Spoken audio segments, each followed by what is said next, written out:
Welcome to Keiser Report's Summer Solutions Series. I'm here with Stacy Herbert. You know, our global economies, our international financial systems are sickened, weakened, diseased by debt parasites sucking the nutrients, the life force from our productive, wealth-producing sector of the economy. To find out if there are any solutions, it's time now to go to New York and talk with Dr. Michael Hudson, author of Killing the Host: How Financial Parasites and Debt Bondage Destroy the Global Economy. Dr. Michael Hudson, welcome to Summer Solutions version of the Keiser Report. Good to be back here, Max. Well, Dr. Michael Hudson, financial parasites, what are they and what harm are they doing to the economic body? Well, financial parasitism basically is taking the economic surplus, taking the revenue from wages and from corporate earnings, and sending it into the financial sector. And the money that's sent into the financial sector is not available to be spent on goods and services, and that's why the economies are shrinking in debt deflation today. And the problem that what parasites do in nature is not simply take the economic surplus from the host. In order to do this, they take control of the host's brain. And the financial sector has taken control of the economic models and popularized an explanation of why we're in a depression, why we're shrinking, and they're saying it's not the fault of debt because debt doesn't exist in our system. It's because labor's paid too much, or the government is taxing the rich people too much, and there's not enough money to trickle down to keep the economy going. So there's a the parasitism is not only debt deflation and imposing a depression, it's a twisting around of a false economic model that I call junk economics. And most of the discussion you have in the popular press, not on your show, is this kind of now, junk before economics. we go to Max's question, I do have a point here from Wikipedia. And according to Wikipedia, parasites reduce host biological fitness by general or specialized pathology, such as parasitic castration and impairment of secondary sex characteristics, to the modification of host behavior. So you could see that across our economies as that they've modified the behavior not only of our governments, but of the electorate. The electorate seems to believe they need these parasites. That's true, but there's one problem with it. Some parasites actually help the host. They help the host find food because they know that they're going to end up with most of it. And a century ago, people thought that finance would be an intelligent parasite. It would be a symbiosis with the industrial economy as a host, and it would actually provide credit for industrial economies to grow faster. And actually, the hope a century ago, even in Marx, and Germany, was that banks would be the brain of the economy, telling it where to send productive credit. But instead, the credit is unproductive. Unfortunately, today's economics textbooks don't have any concept that credit can be unproductive. They think it's all productive, and that's why they don't realize that it's corrosive, predatory, and shrinking the economy. Dr. Michael Hudson, so you talk about the brain being impacted by the financial parasites, and you see this played out in the media. And what I've noticed recently is you've got, for example, a couple of Hollywood movies like The Big Short, or now we've got one with George Clooney called Money Monster, where they seem to make a fun of the fact that the economy is being eaten alive by toxic, fatal, parasitical organisms on Wall Street in the city of London. So I would imagine that's a good indication of how diseased the brain of the cultural surroundings are. What are your thoughts on that?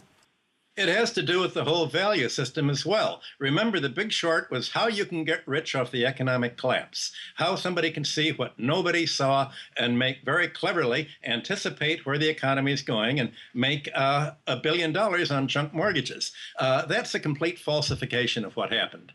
There wasn't just one guy or a smart guy like John Paulson who was able to sell junk mortgages to suckers.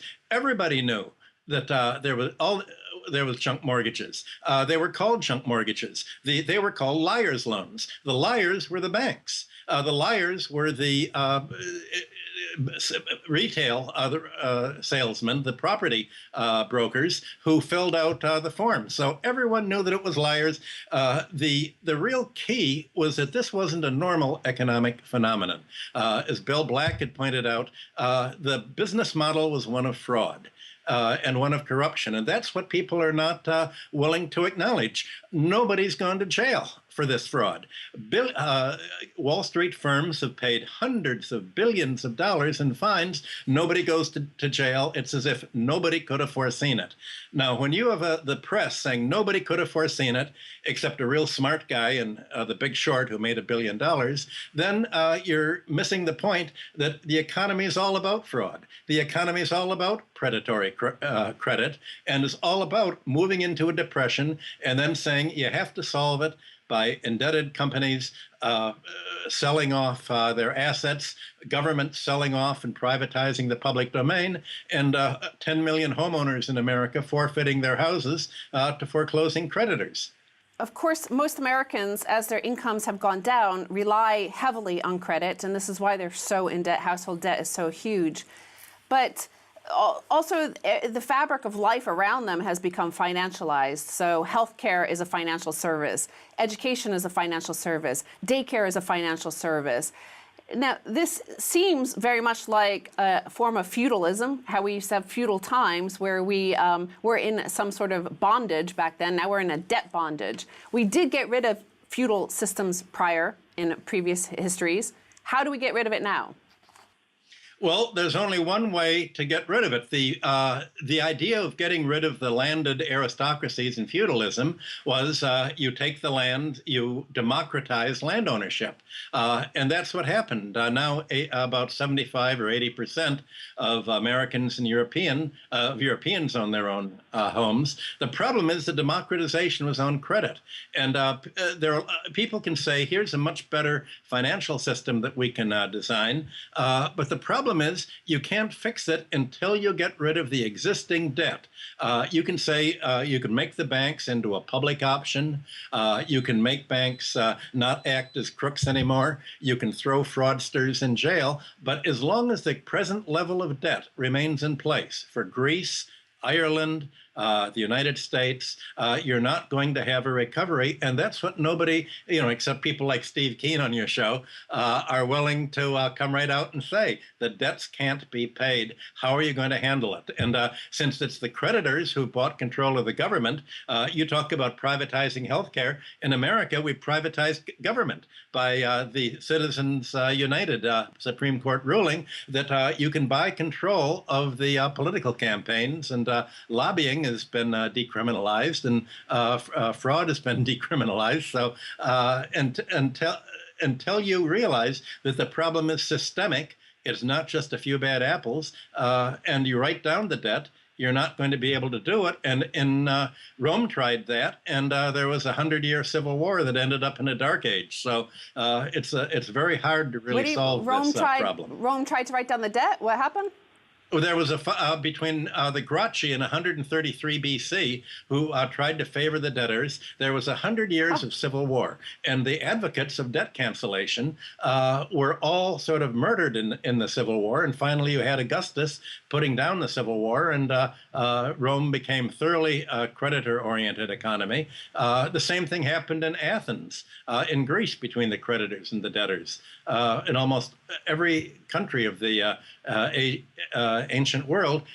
In Sparta, the kings tried to cancel the debts and write them down, and Agis and Cleomenes were either murdered or driven into exile. So this is what the social war has been all about for the last 2,000 years. Well, that's quite similar to today as well, is whenever we do a program, say, with Steve Keen, you'll often see in the comments that how dare we should never write down the debts of these bad debtors. I have savings, I work hard, I save my money, I don't go into debt. Why should we do this?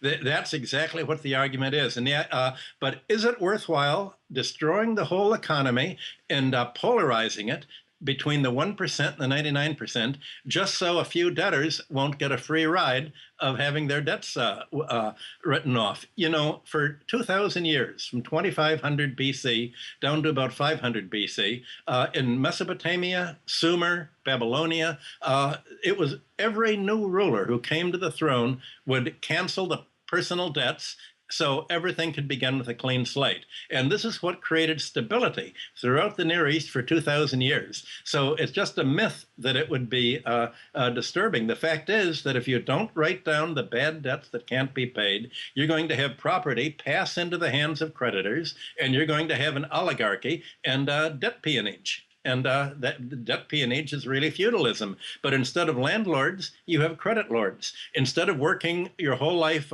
being tied to the land, is in feudalism. People can live wherever they want now, but they have to take on a lifetime of debt to pay for their housing, student loans to get a job, to be able to pay the debts, an automobile loan to get a car to drive to the job to pay off the housing debt. And so you end up with the same effect as under feudalism, debt peonage. Yeah, Michael, it seems like we live in an age today which I would call financial mesmerization, in that what you're describing is evident today, but we also live in an era of synthetic credit, derivatives, and things that were not available to the ancients, that had a fairly straightforward balance sheet and income statement, and you could see that the debts were high and we got to write them off. Today, because of the interconnectivity of the central banks, the commercial markets, we're supporting hundreds of trillions of dollars worth of debt, but a lot of people can't even see it because of this modern financialization, securitization, derivativization, if you will. Is that, it seems to me the problem today is that this kind of new neo-feudalism is equally unsustainable and will meet the same end no matter how much they dress it up with clever financialization. Your thoughts? Well, Max, you're right. The final stage of finance capitalism turns out to be casino capitalism. You have it today that now that the central banks pushed zero interest rates to try to support the price of real estate on the bank balance sheets and stocks and bonds. Now that it's zero interest rate, the pension funds, the insurance companies are getting desperate, and they say, how are we going to make more than 1% interest a year that we need in order to pay the pensions and the insurance policies? So they've tried to gamble, and they turn the money over to hedge funds, not realizing that when the hedge funds see these pension fund guys come through the door, they think, how can I take the money out of his pocket and put it in mine? So they put the pension funds in a horse race, and the race is fixed. All right, Dr. Michael Hudson, we're going to have to cut it right there and take a break. But if you can, stay tuned for the second half. A whole lot more solutions.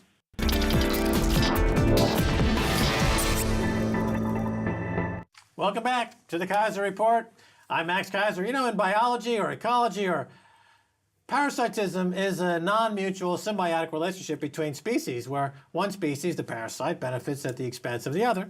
The host, well, we're talking to Dr. Michael Hudson. He's the author of Killing the Host, about whether or not the host has to abide by a continued polite etiquette, or whether or not we can dump our unwanted guests. So I'm here with Stacey Herbert, Dr. Michael Hudson, and we continue this conversation about Killing the Host, Michael Hudson's epic, classic book. And the solution to this parasite, because what you're saying is that sometimes Dr. Michael Hudson, sometimes the host is not harmed by the parasite, but in this case, it is harmed by the parasite. How do we pull this tapeworm out of our global economy? Well, the only way of pulling it out is to write down the debts. Yeah. Well, you did say that. I mean, we know about the actual debt, the debt that exists. But how did this sort of financialization start? We used to be an economy, America used to be an economy that made things, that produced things, that workers earned an income and earned a rising income. They had a rising income. Now their wages are declining. Now we don't produce anymore. We're a service sector. How do we get back to where we were? Can Donald Trump make America great? Not really, because 80% of bank loans in America, and I think in England also, are to his sector, to the real estate sector. You know, if you look in the textbooks always have banks making loans, a picture of a bank making loan to a factory and workers going up back and forth with lunch boxes. But banks don't lend to factories. They lend to corporate raiders who take over the factories. If you had a public option for banks, if when Citibank was broke and the other banks were broke, the government could have taken them over. And if the government would have run the bank for public purposes, it wouldn't have made takeover loans. It wouldn't have made derivative bets. It wouldn't have financed casinos.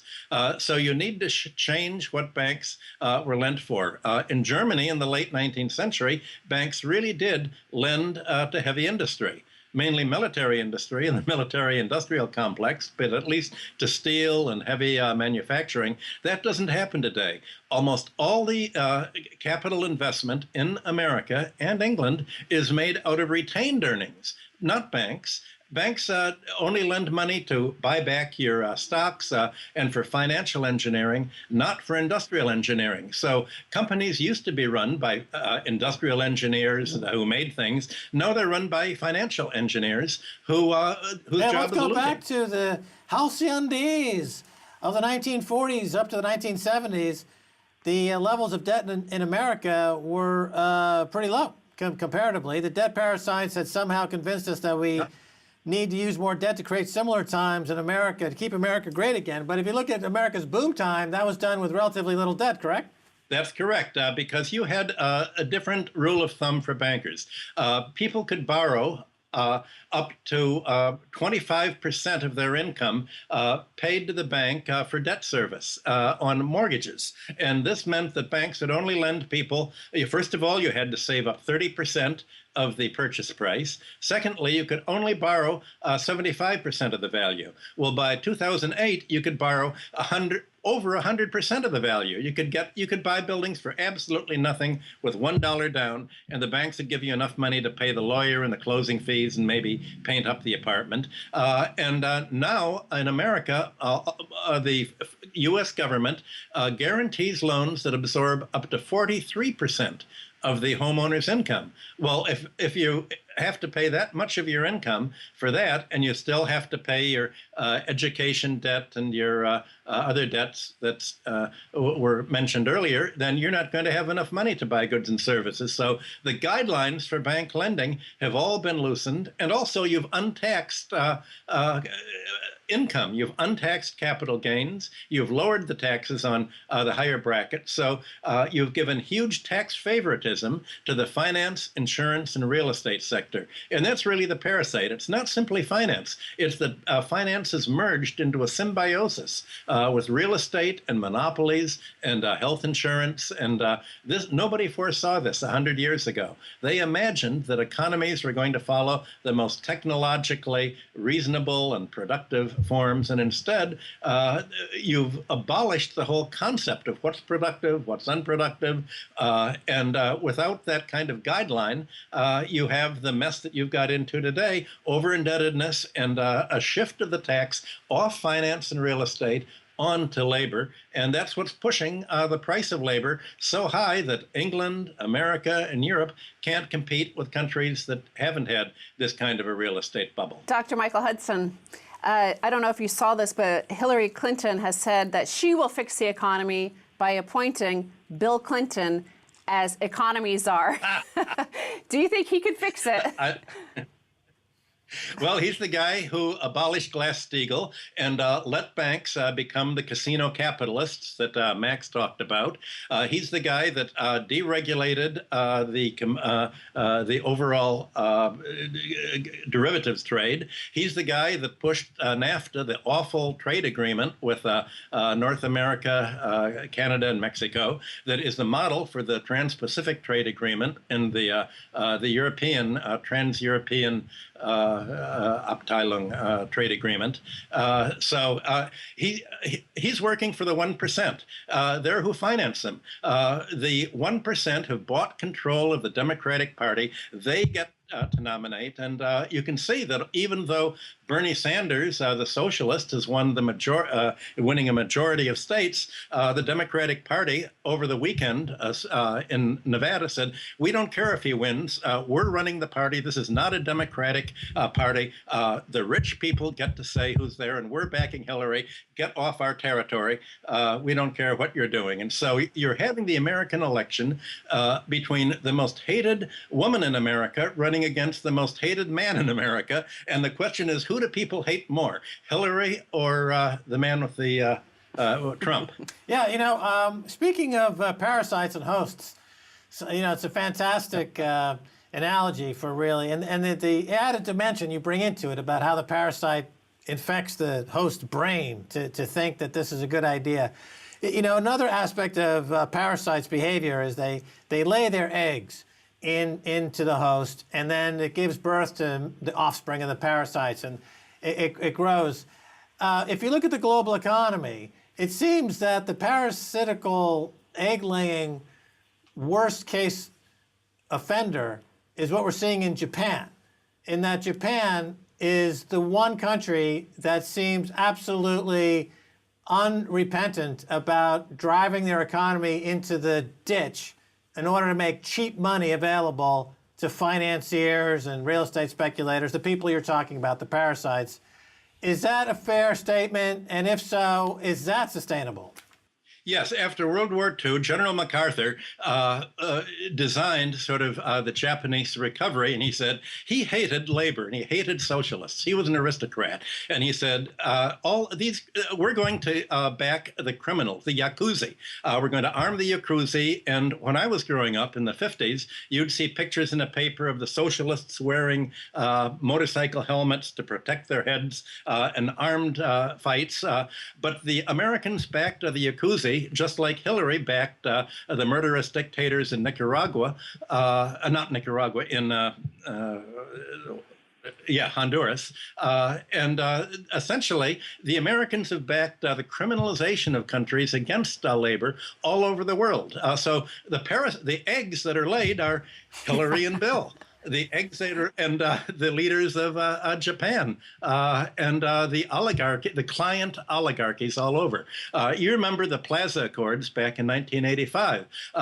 Japan acted as sort of the 13th Federal Reserve District. And America asked Japan, will you commit suicide so that we can reelect the Republicans and help America? And so Japan voluntarily committed suicide with the Plaza Accord and the subsequent accords. And it all went downhill, had the biggest bubble in history, and they never wrote down the debts. So ever since 1990, Japan's been trying to repay the debts. So you're absolutely right, Max. If you want to see the future of America and England and Europe, look at Japan since 1990. That's what happens when you don't write down the debts. We only have a few moments left, and I wanted to say, speaking of suicide and killing the host, there has been one thing. Well, there's an end game to the amount of debt that the amount of debt bondage that any economy can hold, and we saw that recently when gasoline prices in America plummeted, and economists were very curious about where all the money went. Consumers didn't spend anymore, and now a study has shown that 40% of that money went to increased healthcare costs. So every time there's it's the algorithm is so set that it knows exactly how much more pennies that month the consumer has, and they snatch it back in some sort of fee, it seems. What's the end game for this, for their debt Ponzi scheme? Well, this game's going to go on for a while. You've talked about helicopter money and giving citizens more money. If they do give citizens more 500 pounds or dollars in their bank account, they're just going to use it to pay the debts, to pay the financial sector. So any kind of helicopter money that's created today is going to essentially be used to pay the banks and pay off the debts. Basically, it's not going to be used for goods and services. So the end game is going to be what you see in Greece, immigration. What you see in Latvia, demographic shrinking, emigration. What you see in Ukraine, emigration. Yeah, we've got about a minute left. It seems another trend emerging. I'm curious what your thoughts are on this. I don't know if you've done much work with it. But you've got now an enormous trend of robots taking over in the fast food sector. You've got Kentucky Fried Chicken and Wendy's restaurants now having fully roboticized restaurants, the autonomously driven cars on the road, taking taxis and truck drivers. It seems like this is just another huge kind of spanner in the works that is not terribly healthy. Your thoughts? Well, it depends whether more people are going to be employed making the robots than are put out of work. This whole argument occurred with Ricardo and Marx 150 years ago. Ricardo said that mechanization would put workers out of work, but Marx said, wait a minute, workers are going to build the capital goods. They're going to build the machines, and you were going to have a life of leisure as productivity goes up. So the problem is that these robots, while making possible high productivity, are actually going to further impoverish the economy the way things are going now. And to use the parasitical metaphor one more time, I would imagine that negative interest rates would be equivalent to bleeding out of every single orifice. Not the orifice of the rich 1%. We're only talking about the orifice here of All right, the 99%. fair enough. Dr. Michael Hudson, thanks so much for being on the show. It's great to be here, May. All right, well, that's going to do it for this episode of the Keiser Report Summer Solutions 2016 series with me, Max Keiser, and Stacey Herbert. I'd like to thank our guest, Dr. Michael Hudson, author of Killing the Host. If you'd like to get in touch, tweet us at Keiser Report. Until next time, bye, y'all.